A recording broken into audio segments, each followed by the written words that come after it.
All bodies about to commence. Everyone, please rise.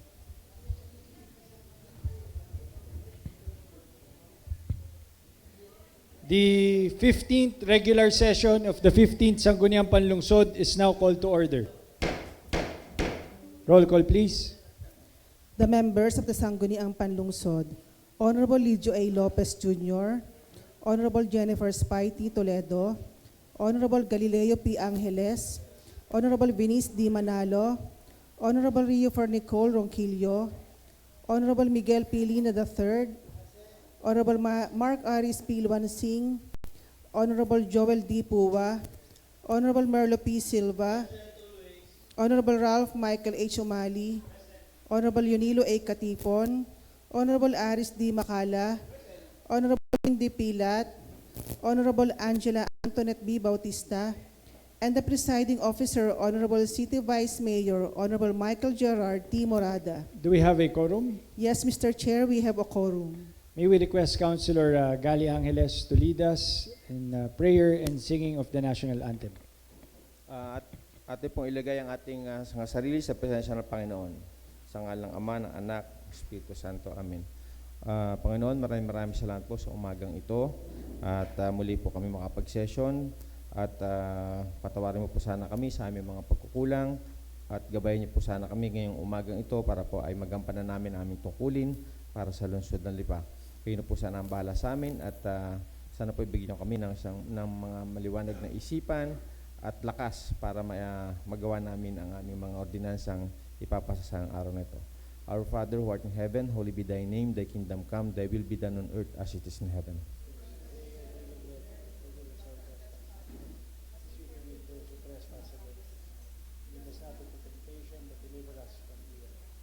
Sa ngalan ng Ama, ng Anak, Espiritu Santo. Amen.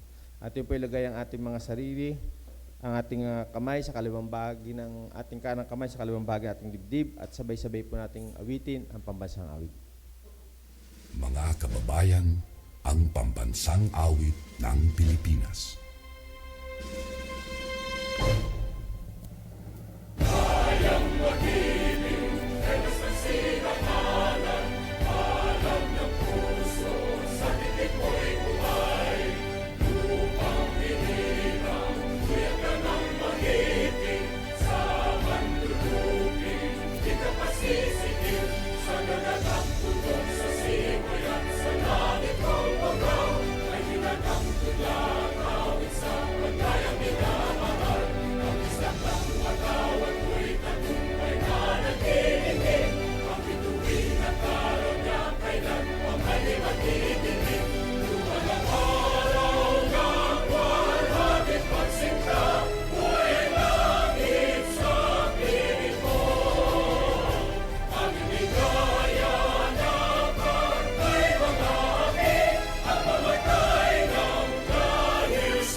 Magandang umaga sa lahat ng ating mga kasamahan sa Sangguniang Panlungsod, sa lahat ng ating mga staff na laging nandyan para tumulong sa atin, sa lahat po ng ating mga bisita, lalong-lalo na sa Sangguniang Barangay ng Kumba, sa paunguna ni Kapitan Jovert Reyes, ang ating kalukalike ni Mayor Eric. Magandang umaga. At sa lahat po ng iba pang bisita at sa ating mga kababayan na nakasubaybay sa ating live coverage ng session. Magandang umaga po sa inyong lahat.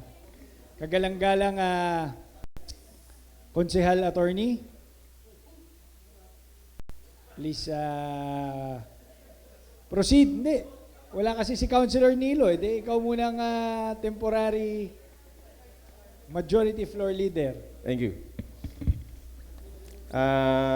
Reading of the minutes? Privilege R. Okay, sige. Sino po may privilege? Ang una po ay si Councilor Mike. Sino pa sunod? Okay. Councilor Mike, you have the floor. Councilor Mike is recognized. Thank you, Mr. Chair. Una po ay pagbati ng isang mapagpalang umaga sa lahat po ng kasamahan dito sa Sanggunian at sa lahat ng bisita ngayong araw dito sa ating bulwagan. At siyempre, nariyan nga ang ating Sangguniang Barangay ng Barangay Kumba sa pangunguna ng ating ginagalang na kapitan, lookalike ng mayor, Kapitan Jobert Reyes. Ano po? Magandang umaga. Mr. Chair, ang aking pong privilege speech ay patungkol po ito sa may kinalaman po sa subdivision. Isang subdivision na nakatayo dyan sa Sampaguita at nasasakupan din rin ng Barangay Kumba. Tayo po ay pinadalhan ng sulat ng kagalang-galang na kapitan ng Barangay Kumba na si Kapitan Jobert na ngayon nga po narito. Mr. Chair, akin lang pong babasahin itong nilalaman ng sulat po ng ating Kapitan Jobert. Sa kinauukulan, mapagpalang araw. Ako po si Honorable Jobert Reyes, punong barangay ng Barangay Kumba. Nais po naming iparating ang isang mahalagang usapin na kinaharap ng aming nasasakupan, partikular na ang subdivision ng plantasyon. Sa kasalukuyan, patuloy ang pagdami ng mga residente sa nasabing subdivision. At kasabay nito ay ang pagdami rin ng mga alagang hayop tulad ng aso, pusa at ibon at iba pa. Bagamat kinikilala po natin ang karapatan ng bawat mamamayan na mag-alaga ng hayop, may mga pagkakataon na ang labis na dami nito ay nagdudulot din ng abala at suliranin sa komunidad. Bilang halimbawa, may isang homeowner po na nag-aalaga na 8 aso sa loob ng subdivision. Dahil sa dikit-dikit na struktura ng mga bahay at limitadong espasyo, ang ganitong sitwasyon ay nagdudulot ng ingay, hindi kanais-nais na amoy, pangamba sa kaligtasan, sanhi ng hindi pagkakaintindihan at pinagmumulan ng away ng magkakapitbahay. Sa ganitong kalagayan, ito po ay may tuturing na isang public nuisance na nangangailangan ng agarang pansin. Dahil dito, kami po ay magalang na humihingi ng inyong gabay at rekomendasyon kung nararapat na bang magpatupad ng mga patakaran ng nasabing subdivision na naglilimita sa bilang ng alagang hayop sa bawat tahanan at magtatakda ng malinaw na responsibilidad para sa mga pet owners upang mapanatili ang kaayusan, kalinisan at kapayapaan sa komunidad. Layunin po ng mungkahing ito na magkaroon ng balanse sa pagitan ng karapatan ng mga nag-aalaga ng hayop at ng kapakanan ng nakararaming residente.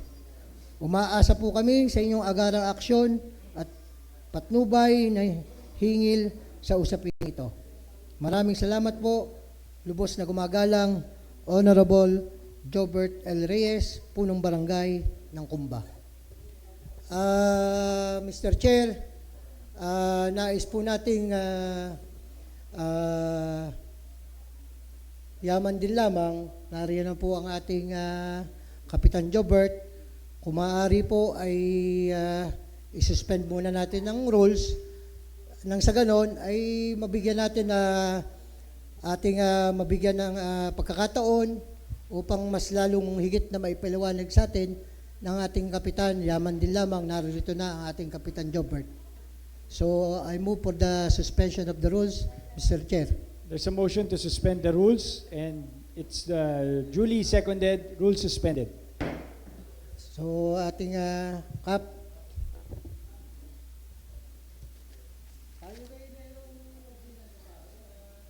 Kap, bigyan namin kayo ng konting pagkakataon para ma-discuss yung... Sige po, Kapitan.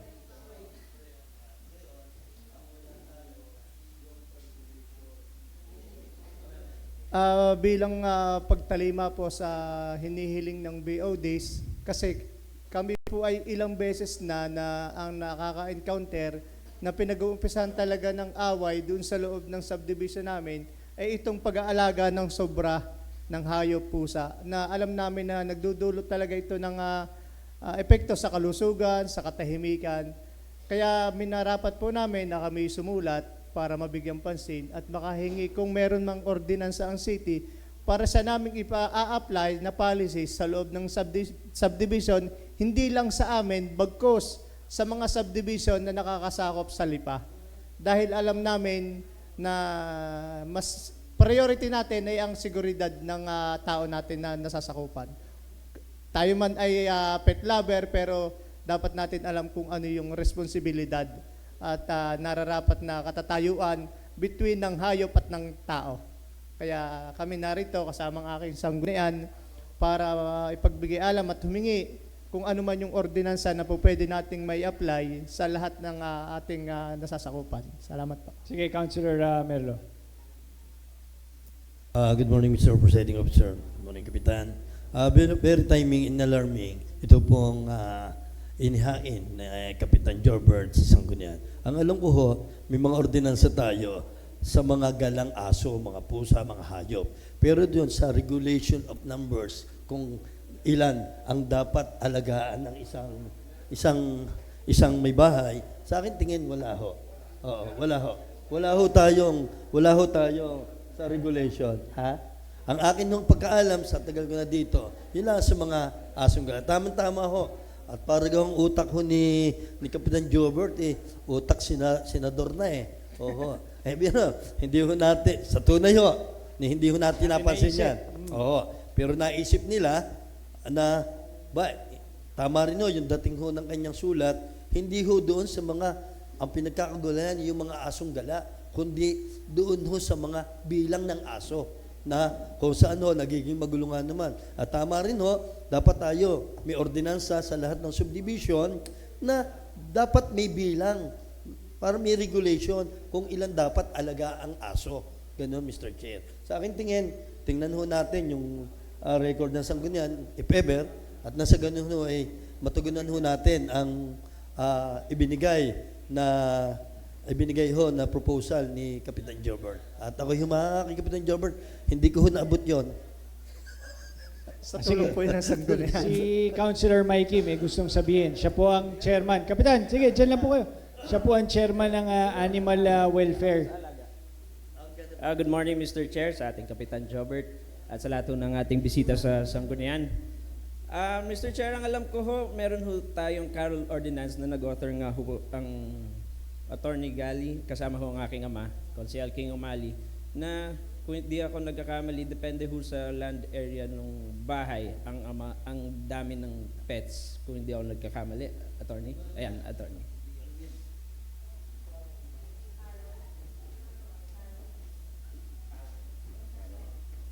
Magandang umaga, Kapitan.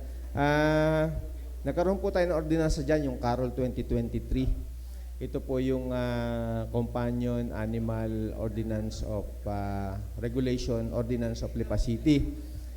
Ito po, nakasaad na dito ang patungkol sa mga penalty at mga karapatan ng mga nag-aalaga ng aso at pusa. Patungkol po sa problema ninyo, sa isang subdivision po, pinagbabawal ang mag-breed ng mga aso at pusa nang walang kaukulang business permit. Pangalawa, yung pong mga bahay na mag-aalaga ng aso, kailangan po at least may cage yan at least 2 square meter per aso.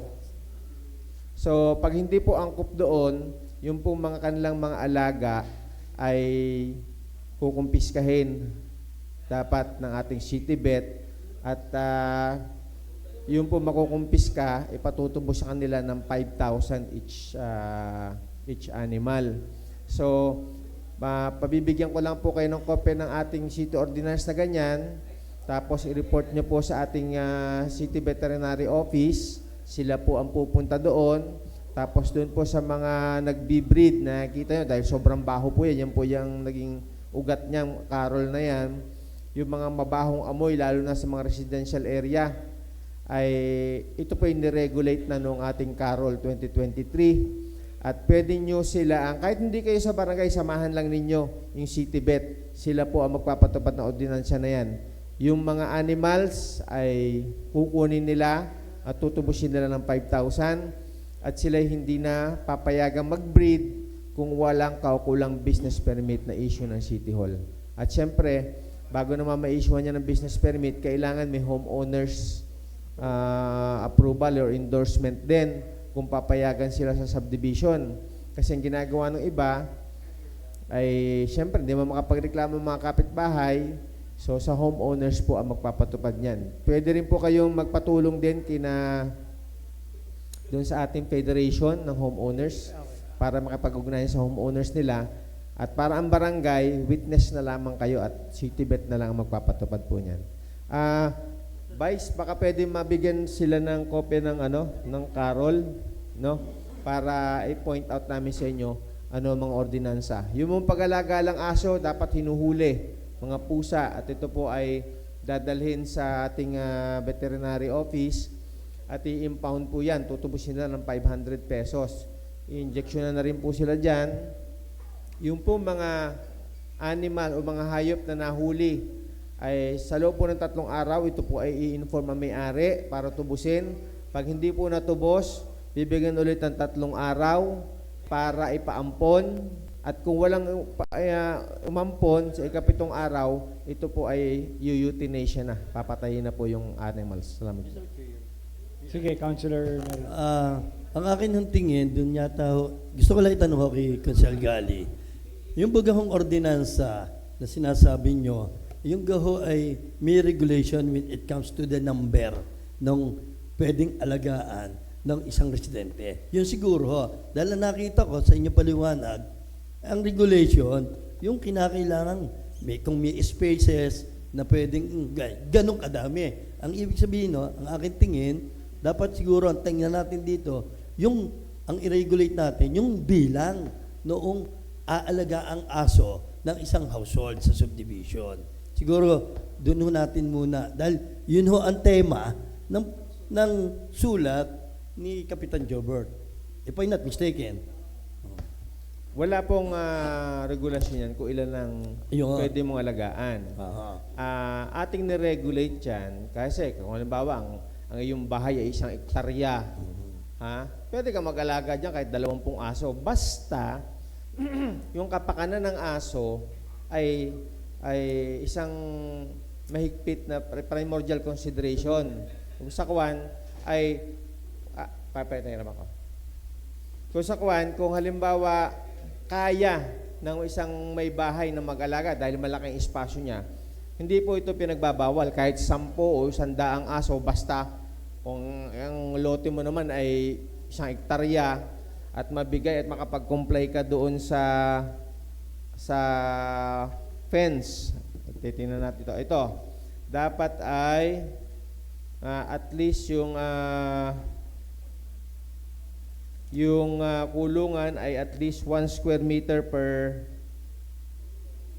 per aso. Ngayon, pagka dun, yun naman pong pag-aalaga ng marami, kung kayo ay nasa subdivision, ay ito po ay mahigpit din ang pag-regulate dito kasi pag nasa subdivision. Kaya po, pagka kayo nag-aalaga subdivision at nakikita kayo nagbi-breed na, halimbawa, lumampas na sa 3 o 4 na inyong mga alaga at nalalaman kayo nagbi-breed na at nagbebenta na, ay ito po ay hihingan na kayo ng business permit.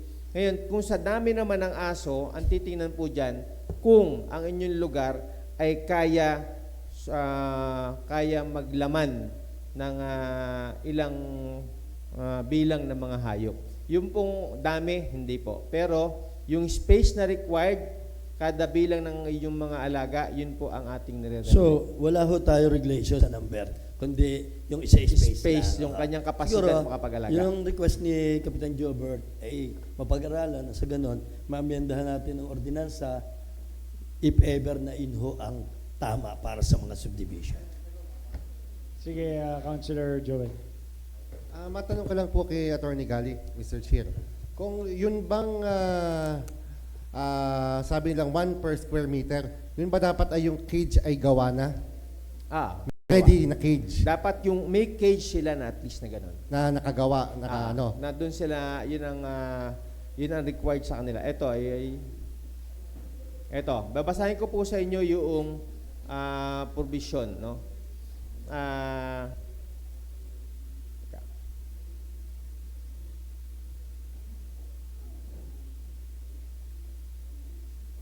1 minute break, ah. Ito. Under Section 7, Subsection A, Socialized Pet Ownership Program.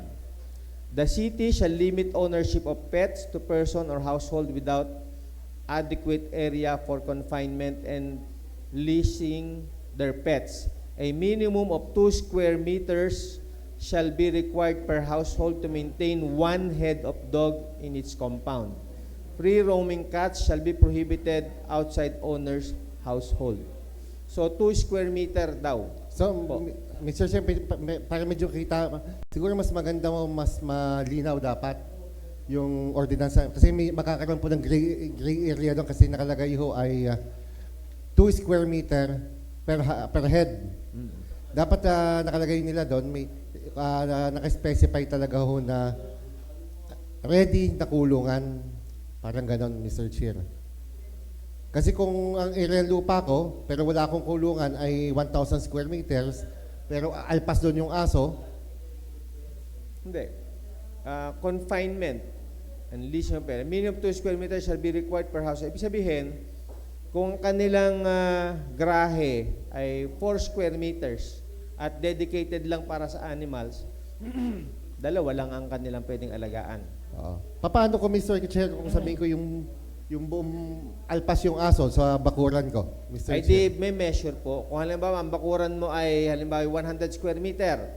O di kung 100 square meter, ang pwedeng alpas diyan ay di ilan? 50? 50. Dami. 50. Ngayon, meron pang ito. If the kennels as defined in this ordinance are kept within the village or subdivision, ito po yung mga nasa village or subdivision, being operated by homeowner association, the household shall be required to annually secure homeowner's clearance to maintain the same. Failure to secure the said clearance, the owner shall suffer a penalty of 5,000 per animal. Ibig sabihin ho, kapag yun na pag nakita mo nasa bukid, 100 square meter, may 50 aso ka. Pagka kayo po ay nasa subdivision, kahit po kayo ay may malaking lottering kayo at may 100 square meter kayo doon, napaalpasan ng aso. Kung nga kayo makapag-alaga under the ordinance, pero kung ito po ay may karagdagang requirement, nakukuha kayo na every year ng clearance sa homeowners. Bakit po? Kasi palibasa sa subdivision ay dikit-dikit ang bahay. Ito po ay intended for residential lamang talaga. Kailangan po ipayag ang homeowners na mag-alaga kayo kasi nakakapekto yung amoy, yung ingay, ha? So kailangan every year meron kayong clearance sa homeowners. Pag hindi, di 5,000 per animal ang inyong penalty. May laman po, Mr. Chair. Okay, salamat. Meron lang din ako kay Councilor. Siguro, pwede rin itong pag-aralan ng Committee on Real Estate. Kasi involved, tanong ko lang bilang sa abogado, meron ba tayong batas na pwede ba yon na i-regulate natin na isang private na tao na kung ilan ang aso o ilan hayop ang pwede nilang alagaan? Pwede ba yon sa batas? Basta po, Parang karapatan yun ng tao na kung ilan ang gusto nilang alagaan. Yun ang pananaw ko. hindi, kasi meron po tayong karapatan, pero may karapatan din po ibang tao na mamahinga ng matahimik, makalanghap ng maayos na hangin. So, yung pong karapatan ninyo, depende rin po kung meron kayong masasagasaang karapatan ng ibang tao. Halimbawa, karapatan mo mag-alaga ng animals. Ang karapatan mo, nagwawakas doon pag meron na kayo naapektuhang ibang karapatan. Ibig sabihin, kapag lumampas na, nakaka-violate na kayo ng karapatan nilang ng tahimik na pagtulog, maayos ng amoy, dahil bumili sila sa subdivision, yung karapatan mo mag-alaga ng ganung karami ay humihinto na once kayo naka-violate na ng karapatan ng ibang tao. So, yung karapatan po natin sa ilalim ng saligang batas at ng ating mga ay depende po yan kung hindi tayo nakaka-apekto sa karapatan ng ibang tao. Kung kayo po ay mag-aalaga, 1 hektarya, wala kayong kapitbahay, etc., why not? That is your right to enjoy your animals, your pets. But once your enjoyment has already affected the rights of others to enjoy similarly the weather, the condition, the environment, your right ends there because you have already transgressed upon the rights of the other persons. Mr. Chair, Sige. alam mo yung the subject matter brought by the Honorable Jobber, ito ho'y isa hong pagbubukas sa atin ho na sana bawat subdivision ipagbawal ang breeding. At lagyan natin kung ilan lamang ang pwedeng alagaan ng isang household. Dahil yun yung kanyang sinabi dito sa plenary, ito ho'y in aid of legislation, pwede na ho nating imbestigahan Dahil siguro yung sinasabi niya, nagkakagulo, maingay, dahil madami yung alagang aso doon sa siyang subdivision yon. Kaya yung mga residente, nagre-reklamo. Kaya yung sinasabi ho nyo kanina, tanong ninyo kung po pwede. Sa akin yung palagay, po pwede. Dahil tayo, unang-una ho, we can legislate in general welfare. Yun ho lagi Ang kinakailangan natin lagi para sa kapakanan ng nakakarami. At yun naman sinasabi ho natin na kahit ho hindi subdivision, siguro isama na rin ho natin. At yung mga nagbibreed, iba ho yung ordinansa na pwede natin gawin doon po sa mga breeder ng aso. Kaya siguro ho, Mr. Chair, yun hong na-privilege speech ho ni Consel Mike Dina through the yung subject matter na na-bring out ho ni Kapitan Jobert, siguro ho, in right time, mai-repair sa komitiba. Dahil ang aking tingin, iba yung ating ordinansa at present, yung existing ordinance, doon po sa punto na na-bring out ni Kapitan Jobert, Mr. Chair. Okay, in addition kay Consel Merlo, actually, ang problema na to ay internal. Pagka sa homeowners po na ganyan, pwede magpasa ang homeowners association. Kahit hindi na ho tayo, pwede ho magpasa ang homeowners association na regulation sa kanilang homeowners.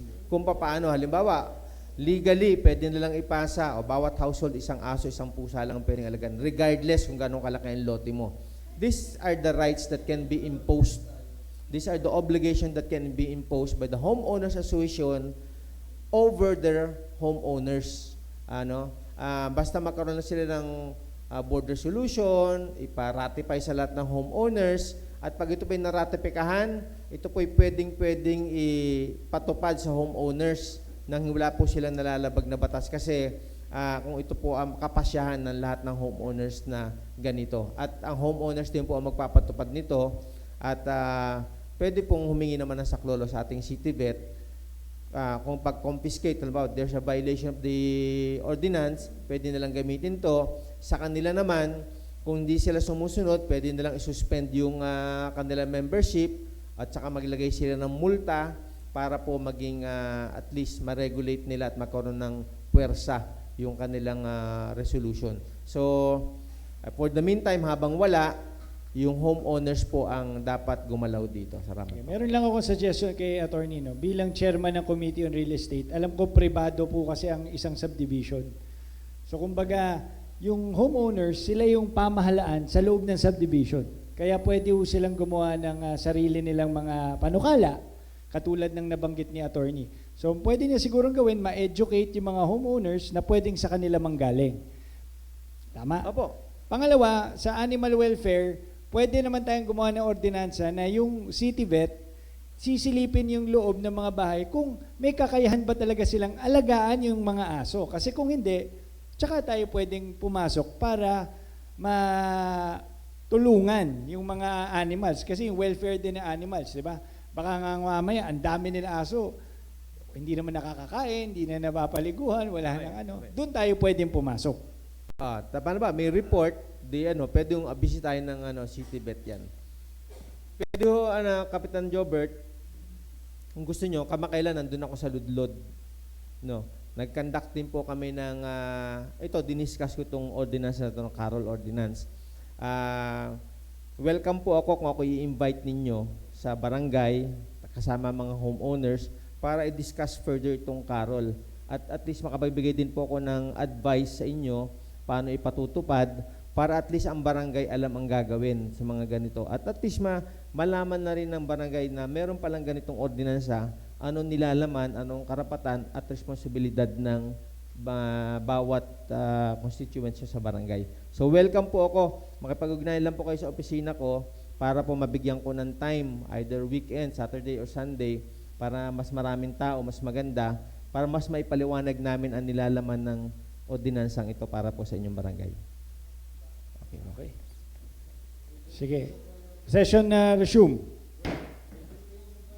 Yes, Mr. Chair, with regards to my privilege speech regarding the concern of our barangay chairman, Jobert Reyes, I move that the matter be referred to the proper committee for further studies in aid of legislation, Mr. Okay. Chair. The matter brought up is referred to the Committee on Animal Welfare and Committee on Real Estate. Lead committee will be Committee on Animal Welfare. Thank And you, all Mr. Chair. matters discussed during when the session was suspended ay may bring up, katulad yung mga suggestion ni Councilor Merlo, Councilor Gali at lahat ng ibang napag-usapan. Yes, during committee hearing, will attend din po sa committee hearing, Mr. Chair. Thank you, Mr. Chair. Maraming salamat. Yes, Councilor Silva is recognized. Thank you, Mr. Chair.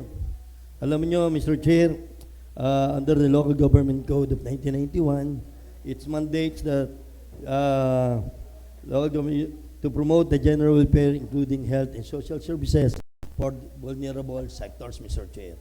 Ang nakita ko po na sector na sa akin tingin ay nangangailangan ng tulong ng pamahalaan ay ang mga solo parent, Mr. Chair. Alam mo natin lahat na mahirap po ang dinadanas ng isang solo parent, lalo na ito ay kapos sa mga bagay ho at mahirap po magpalaki ngayon ng mga bata. Kaya Mr. Chair, I propose a draft ordinance, an ordinance establishing the Alagang Lipeño Solo Parent Health Protection Program, providing health insurance coverage and medical assistance to qualified solo parents in the city of Lipa, appropriating funds thereof and for other purposes, Mr. Chair. Na kung sa ay na tayo dapat maglaan din ho ng pondo para po sa nasabi hong proposed ordinance, Mr. Chair. Na kung saan nga ho, ang atin ng solo parents ay mabigyan ho ng suporta at healthcare ng lungsod na Lipa, Mr. Chair. Please refer to the Committee on Appropriation, Mr. Chair. Refer to the Committee on Appropriations and Social Services, Lead Committee Appropriations. Mr. Chair, request ko sa appropriation na sana. Solo? Ano nyo? Okay, so refer to the Committee on Appropriations, solely on the Committee on Appropriations. Thank you, Mr. Chair. Isa mo, Mr. Chair, alam mo nyo, itong noong bandahong, siguro mga 8 or 10 years ago, nagpasa tayo ng isang ordinansa na kung saan ang lahat ng public school teachers sa lungsod na Lipa ay malaanan natin ng pondo para makapag-masteral sila, Mr. Chair. It happened, Mr. Chair, na according to the budget office, ito daw ho ay hindi ho pinayagan ng COA at dahil daw ho ang mga teacher daw ho ito ay mga national na employees, Mr. Chair. Kaya siguro, Mr. Chair, sa ngayon ho ay ako ho ay naglaan o nag-research ako ng isang ordinansa na kung saan ho ay ito ho'y ang City Government of Lipa ay mag-invest sa atin ng mga teacher. Alam mo yun, Mr. Chair, isang maganda hong tulong sa atin ng mga public school teachers na matulungan natin sila na maitaas ang antas ng kanilang pagiging isang guro na makikinabang ho naman ito, Mr. Chair, ay ang atin ng mga kabataan ng lungsod de Lipa. Kaya, Mr. Chair, I have a draft ordinance regarding that regarding doon po sa kapakanan ng ating mga guro. An ordinance establishing the Lipeño Public School Teachers Graduate Study Support Program, providing scholarship and educational assistance to qualified public school teachers assigned in Lipa City who are pursuing master degrees, appropriating funds thereof, and for other purposes, Mr. Chair. Alam mo nyo, yun nung unang ordinansa na naipasaho ng Sanggunian na nasitaho ng COA, ay ang nakalagay ho doon, parang sila ay binibigyan ho natin ng insentibo ng cash para sila ay makapag-enroll. Ito ho, Mr. Chair, ay hindi po ito direktang ibibigay sa mga guro. Ito po ay direkta kung saan ang guro nag-aaral. Ito ho, Mr. Chair, hindi rin ho ito parang suportado natin na, sige, kundi ho ito ay parang investment po ng city. Kaya please refer to at ito ay may pondo rin, Mr. Chair, please refer to the Committee on Appropriation, Mr. Chair. Okay, refer to the Committee on Appropriations. Thank you, Mr. Chair. Any other privilege? Councilor Venice. Meron pa po. 1 minute recess.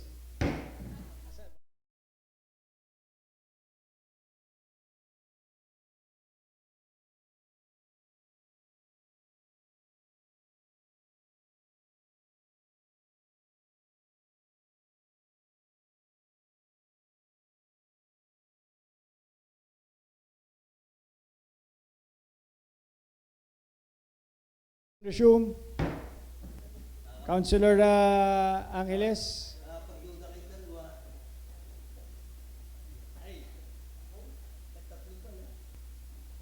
Reading of the minutes of the preceding session and approval of the same. Thank you, Mr. Chair. I respectfully move to dispense with the reading of the minutes of the April 20, 2026 regular session and the approval of the same. There's a motion to approve the said minutes of a regular session dated April 20 and dispense the reading of the same, seconded by Councilors Macala, Lopez, and Silva. Without any objections, the motion is hereby approved. Thank you, Mr. Chair. Proposed ordinances and resolutions for second reading. Councilor Lina. Yes, Mr. Chair. I move that we dispense the reading of Committee Report on Housing 2026-018 from letters A to U. And yung letter H and O po, Mr. Chair, may correction lang po sa letter H. Instead na 1,289 square meters, ay upon committee hearing po, ay nag-request po na i-reduce na lang po na into 500 square meters yung ipare-reclass. And then yung sa letter O naman po, ay instead na 20 square meters, ay dadagdagan po ng 20, so total of 40 square meters. So I move that the matter said be approved for second reading, Mr. Chair. There's a motion to adopt and approve Committee Report on Housing 2026-018 from letters A to U, including the amendments on letters H and letter O, be approved for second reading. Any second? Seconded by Councilors Macala, Umali, Lopez, and Silva. Any discussion? Any objection? Hearing none, the motion is hereby approved. Thank you, Mr. Chair. Councilor Silva. Mr. Chair, as a chairman of Committee on Finance, I move for the adoption of a committee report number 2026-013 from, isa-isahin ko pa, Vice? Mamaya na, sa approval na lang. From A to J. J, Mr. Chair. Okay, there's a motion to approve and adopt the said committee report on Finance 2026-013 from letters A to J. Seconded by Councilors Macala, Lopez, Umali, Manalo, Lina, Ronquillo, Angeles. Without any discussions and further discussions and objections on the floor, the motion is hereby approved. Oral? Oral committee report? Oral committee report on housing. I move that the request of reclassification request from residential to commercial use of Mr. Rapi Kamitan of the 3,442 square meters from residential to commercial use located at Barangay Muntinpulo be approved for a second reading, Mr. Chair. Any second? Seconded by Councilor Silva, Lopez, Macala, Umali, Pua. Any discussion? Objection? Hearing none, the motion is approved on second reading. And as well, Mr. Chair, I move that the request of Mr. Rapi Kamitan, the classification request of Mr. Rapi Kamitan from residential to commercial use with an area of 1,845 square meters located at Barangay Muntinpulo be approved for a second reading, Mr. Chair. Ibang title ito. Ibang For the record, title, Mr. Chair. Kasi same person eh, no? Same person, Different. different titles. Okay, para clear. This was Any second? heard during my last committee hearing, dated March 19, 2026. Okay, Mr. Chair. seconded by Councilors Macala, Lopez, Umali, Silva. Any discussion? Objection? Hearing none, the motion is hereby approved. Thank you, Mr. Chair. Business for the day. Business for the day. Number 1, letter of the City Mayor, Honorable Eric B. Africa, addressed to the Honorable Sangguniang members through the Presiding Officer, City Vice Mayor, Honorable Michael Gerard T. Morada, endorsing to the August body the request of Sophie's Information Technology Incorporated for the passage of an ordinance allowing one-side parking on designated pay parking zones and providing penalties for violation thereof. Refer to the Committee on Traffic. Number 2, letter of the City Mayor requesting the August body for the passage of a resolution authorizing the City Mayor to enter into a MOA for the implementation of a structured and efficient system for the regulation, monitoring, and collection of parking fees in the designated pay parking zones. Refer to the Committee on Public Utilities and Committee on Laws. Lead Committee, Public Utilities. Madam Secretary, may I also request that item number 1 be referred to the Committee on Public Utilities as well. Number 3, letter of the City Mayor, Honorable Eric B. Africa, endorsing to the August body the request of School Principal Aurora Eslina on behalf of Paninsingan Elementary School for authority to enter into a deed of usufruct in the Department of Education over the property where Paninsingan Elementary School is presently situated. Refer to the Committee on Education. Numbers 4 to 7, reclassification request of the following: Ms. Heidi Hernandez of Barangay Pinagtungulan, Mrs. Angelica Bautista of Barangay Bulbok, Mr. Juan Mayo and Norma Mayo of Barangay Bulbok, and Mr. Mark Adrian Bilyote of Barangay Balintawak. Said items refer to the Committee on Land Use. Numbers 8 to 17, supplemental budget for the budget year 2026 of the following barangays: Anilaw Labak, Barangay Malagunlong, Barangay San Benito, Barangay San Francisco, Barangay Tangway, Barangay Tangob, Barangay San Lucas, Barangay Muntingpulo, Barangay 8, and Barangay Lumbang. All items refer to the Committee on Appropriations. Numbers 18 to 19, annual budget of Sangguniang Kabataan of Barangay San Sebastian and Barangay 4. To the Committee on Appropriations. Number 20, Sangguniang Panalawigan of Gas, Resolution Number 599, year 2026. This is noted. Number 21, copy furnished with the notice of water permit application number 4 BATS 2026-03-016 filed by Pueblo de Oro Development Corporation for deep well number 1 located at Barangay Balintawak, Lipa City. To the Committee on Public Utilities. Resolutions and ordinances for third and final reading. Councilor Mike Lina.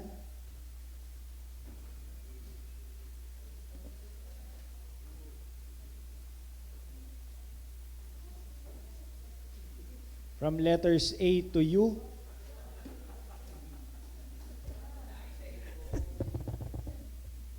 Mr. Chair, before I basahin ko po yung papurbahan for third and final reading, may I request one of my member to read and para po maaprubahan itong work. kagaya po nung sinabi ko last time ng may experience naman po ng member yung ginagawa ng chairman, kailangan po maranasan. So, may I request, pwede po ba na may request natin sa kagalang-galang Honorable Aris Macala ang pagpapa-approve ng ating ordinansa para sa pagpapasa ng ordinansa. Masaya tayong marinig ang kanyang boses. Hello, Mr. Chair. I'm not feeling well, kaya medyo kay Pare Merlo na. Malas. Babasa lang eh. O kahit 10 letra lang. Councilor Aris. Letters A to F lang. Mr. Chair,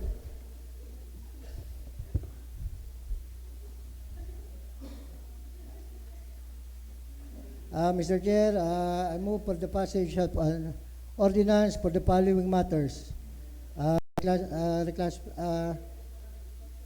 Passage of an ordinance reclassifying the property from agricultural to commercial use of Miss Queenie Kamar of the 151 square meters located at Barangay Pook from agricultural, residential to commercial use of Mr.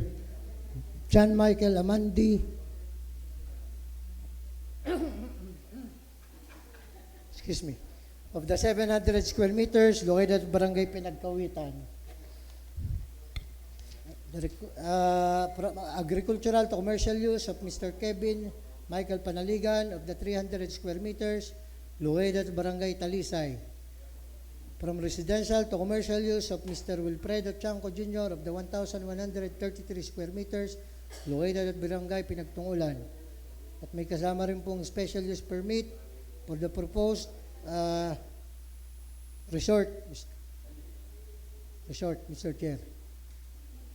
And from residential to commercial use of Miss Emily Kapili of the 200 square meters located at Barangay Kayumangi. From residential to commercial use of Mr. Nestor Giguera of the 408 square meters located at Barangay Inusluban. From agricultural to residential use of Rona Lucero of the 500 square meters located at Barangay San Francisco. Yun yung may correction, ano? From residential to commercial use of Mr. Nestor Giguera of the 132 square meters located at Barangay Inusluban. From residential to commercial use of Mrs. Eleanor Silang of the 68 square meters located at Barangay Ludlod. From agricultural to commercial use of Ms. Imelda Aranda of the 300 square meters located at Barangay Pinagtungulan. From agricultural to institutional use of Manuela Adonai of the 6,326 square meters. Mr. Jer, ito po yung church. Anong ang church yung itatayo? Basta may church po ito, Mr. Chair. Iglesia ni ganyan po. From agricultural to residential use of Mrs. Carmen Pelagio of the 100 square meters located at Barangay San Salvador. From residential to commercial use of Mrs. Maria P. Aranda of the 210 square meters located at Barangay Tambo. From residential to commercial use of Mrs. Norin Panaligan of the 40 square meters located at Barangay Talisay. From residential to commercial use of Mrs. Corazon Abansi of the 119 square meters located at Barangay Ludlod. From residential to commercial use of Mr. Bartolome Dalisay of the 150 square meters located at Barangay Bugtong Napulo. From residential to commercial use of Mrs. Eleanor Silang of the 260 square meters located at Barangay Banay-Banay. From residential to commercial use of Mrs. Marifel Lakay of the 75 square meters located at Barangay Sabang. From residential to commercial use of Mrs. Corazon Mangiat of the 246 square meters located at Barangay Sabang. From agricultural to residential use of Mr. Anthony Rolando Goles located at with an area of 178 square meters located at Barangay San Isidro. From residential to commercial use of Mr. Rapi Kamitan of the 3,442 square meters located at Barangay Muntimpulo. From residential to commercial use of Mr. Rapi Kamitan of the 1,845 square meters located at Barangay Muntimpulo. So, Mr. Chair, I move for the passage ordinance for each matter said, Mr. Chair, and be approved for third and final reading, Mr. Chair. Jointly moved by Councilor Silva, seconded by Councilors Umali, Lopez. Without any objections, the motion is hereby approved.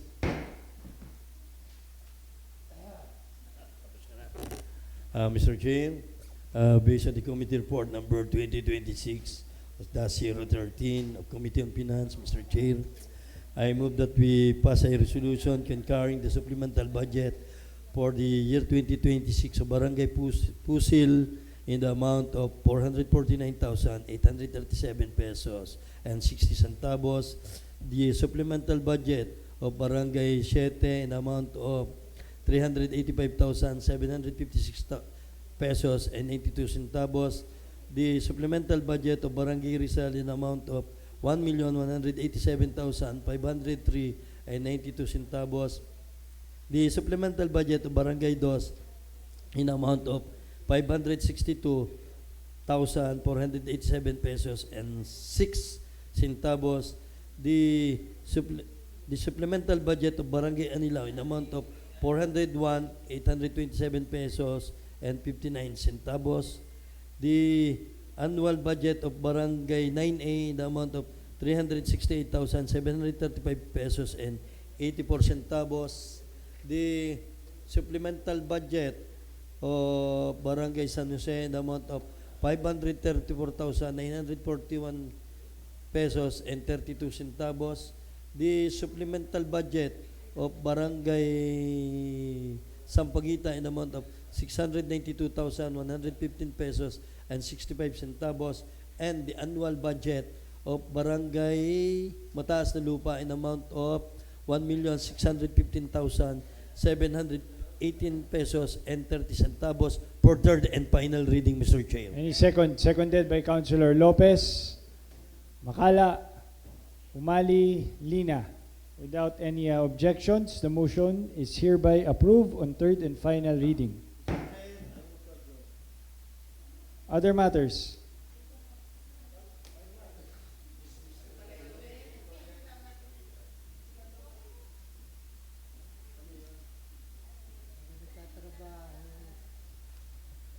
Mr. Chair, I have a letter coming from City Administrator addressed to the Sangguniang members to Presiding Officer Vice Mayor Michael Gerard Morada.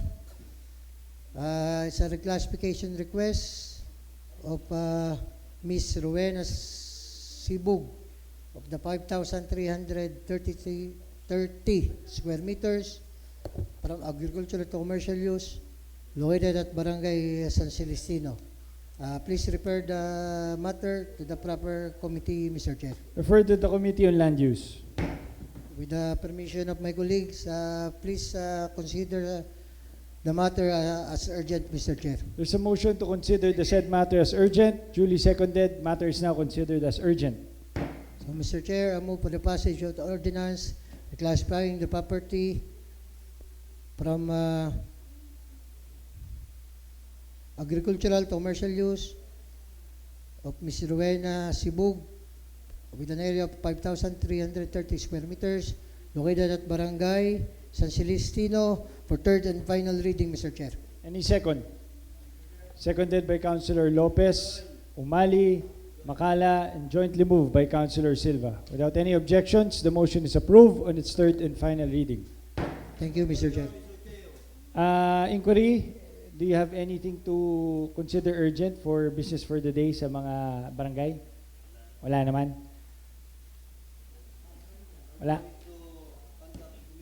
Okay. So kung wala na po, there's a motion to adjourn. Any second? Other matters? Parang baliktad ang araw ngayon. Si Councilor Silva nagmamadali. Kakaiba, nakakapanibago. Other matters, Mr. Chair. Nandito po ngayon si Mr. Paul Evangelio. Siya po ang presidente ng Centrina Subdivision diyan po sa Barangay Latag. Kamakailan po, nagpasa tayo ng resolution na humihingi po tayo ng tulong sa ating City Engineering at DPWH patungkol po doon sa hinihingi nilang humps doon sa kanilang tapat na subdivision kasi marami na po na-accident din ito at namamatay.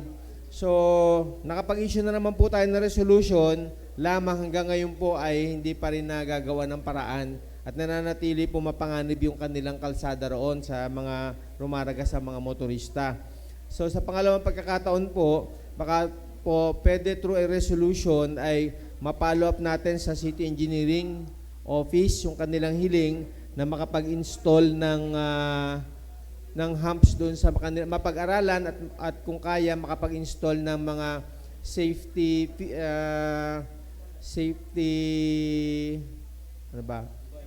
device o kaya naman magkaroon ng humps doon sa kanilang tapat ng subdivision. Mr. Chair, I respectfully move that it be referred to the appropriate committee. Referred to the Committee on Public Works. May we request the chairman of the committee to communicate with the said offices, engineering and DPWH. Pwede ba through a resolution, Mr. Chair, if I can ask that it be considered urgent to issue a resolution to follow up. Ito, pwede ba na Pwede rin yung may existing resolution eh. Pwede naman yung pukpukin na lang. Naka-refer sa kanya, pupukpukin niya. Yun na yung pinaka na. Kasi dalawang resolution tayo eh. Oo nga, oo. Ay di anong gagawin na lang natin yun? Yung said resolution, ipa-follow up na lang ng chairman ng committee. Meron na, naipasa na sa offices nila, wala pa lang nangyayari. So for follow up lang. So anong gagawin natin ngayon? Letter na lang? For ano? Hindi, na-refer naman natin. So bahala na si Councilor Mikey. Pangulong Paul, mag-coordinate na lang kay Councilor Mikey para ma-follow up nila sa natin. No? Yun lang po. Okay, clarification. Ang homeowners ko ay may resolution with regard to the request. Okay. May I ask for a suspension of the rules so I can give the President time to explain. So hindi ko po alam Sa yung motion detalye to nila. suspend the rules. Second motion. Duly seconded, rule suspended. Sir, tatanong ko lang ako, yung gahong nire-request po, are you the president of the Yes po. homeowners? Okay. Yung gahong may resolution ho ang homeowners para ho malagyan ng Yes po. Nagawa po kami ng request letter. Address to? Address po dito, tapos sign po ng mga homeowners association. Okay. So, Na nagkaroon nga po ng resolution. Matagal na yun, nakapagpasa na tayo ng resolution na galing sa SP with their request na ipasa na sa engineering sa DP, hindi pa lang na-actionan. So for follow-up lang ni Councilor Mikey. ibig sabihin na, Mr. Chair, ano gaho ang gaano kadaming hub nga ano po, gaano kadaming hub at magkano ho ang magagastos sa isang hub. Ito gaho ay hindi kayang shoulderin ng homeowners at kinakailangan no na ang city government ang magawa, which is ito ho ay private at ang akin nung tingin, Mr. Chair, ay ang akin nung alam, ang gobyerno ay Hindi, ang humps nila ay sa barangay Ang po ay road. sa labas. sa labas Hindi po. sa loob. Sa loob Hindi ng sa loob. subdivision. Ayan, po. Minsan na po kami nag-request sa barangay, kami na po ang maglalagay ng rubber hump sa karsada. Apo. Eh, masama naman pong tingnan nang wala po Ah. kaming kinaukulan na permiso. Ayun. Sige nga, di atin nung kalampagin ang atin nung engineering para ho mapagbigyan Yes, sir. ho natin. Pasuyo na po. Thank you, sir. Salamat po. Salamat. Naatasan na si Councilor Mikey Umali. Anong comment? Nagkameron na tayo dito ng, if I were not mistaken, umattend ako vice mayor ng committee hearing noon. Ang hindi ko lang alam kung tinatrabaho ba ito ng mga taga-engineering, Mr. Chair. Ayun. Kasi nga sa ikot ko, yung pa rin wala pa. Tapos may nagre-request polling noong isang araw na maglagay. Kaya medyo naguguluhan ako. Meron Yun na lang, po Mr. kasi Chair. uling naganap na aksidente. Kaya mabigat po. Baka po mamatay na naman. Wag naman po sana. Okay, salamat, Sir Paul. Salamat. Thank you. May session resume. Other matters, Mr. Chair. Alam mo nyo, may certification po dito na galing ho sa Kapitan Boy Mendoza na may kinalaman po sa request ni Mr. Mario Corto at Juliana Corto with his property with an area of 600 square meters na hiningi yun nila, Mr. Chair, ay ma-reclassify. Pare Mike, reclassified na ito? Ma-reclassified po from agricultural to commercial, Mr. Chair. So, I'd like to ask the chairman if ever na ito ho ay na-committee hearing na. Pare Mike, na-committee hearing na ito? Yung kay Mr. Corto? Dahil Mr. Chair,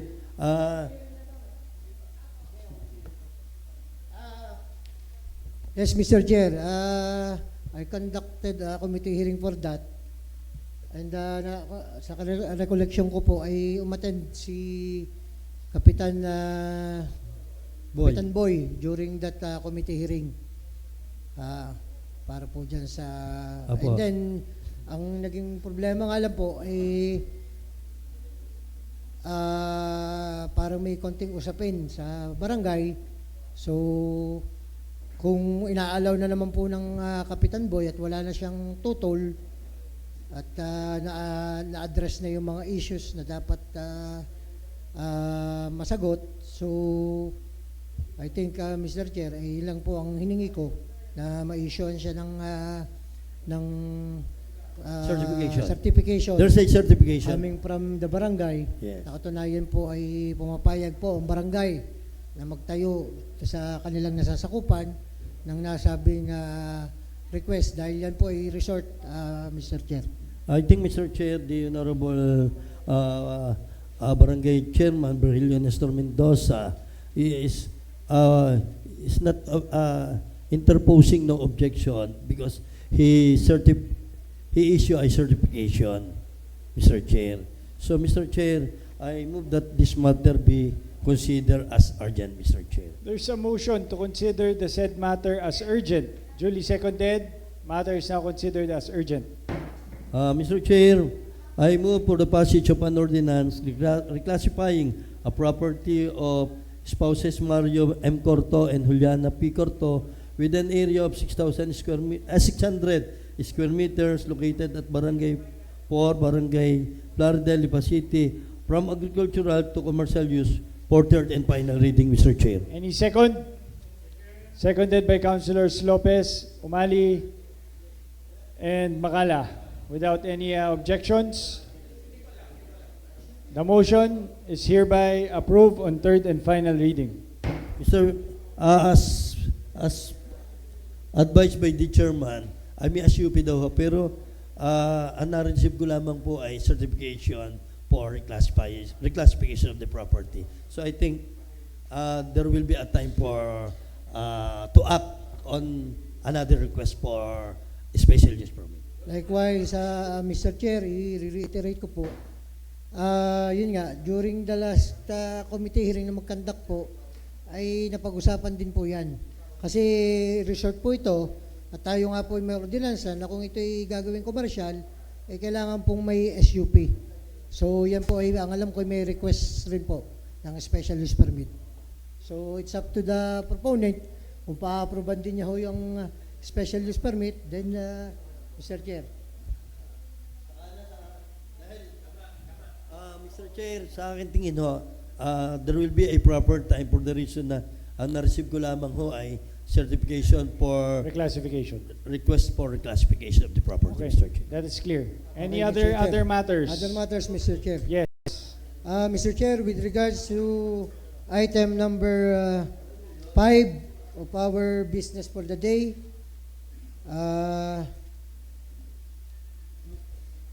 I move that the matter be considered as urgent, Mr. Chair. Motion to consider urgent item number 5, business for the day. Any second? Duly seconded. Matters now considered as urgent. So I move for the passage of an ordinance reclassifying the property from agricultural to industrial use of Mrs. Angelica Bautista of the 200 square meters located at Barangay Bulbok. Ito po ay tatayuan po ng gawaan ng Mickey o yung pansit. Ano po, para po sa kaalaman ng ating sanggunian. Ano po. Located at Barangay Bulbok, I move for the passage of ordinance classifying the property from agricultural to industrial use of Mrs. Angelica Bautista of the 200 square meters located at Barangay Bulbok for third and final reading, Mr. Chair. Jointly moved by Councilor Silva, seconded by Councilors Umali, Lopez, Macala, and Angeles, and Pua. Without any objections, the motion is approved on third and final reading. Thank you, Mr. Chair, and I move to adjourn, Mr. Chair. There's a motion to adjourn. Any second? Duly seconded. Session is now adjourned.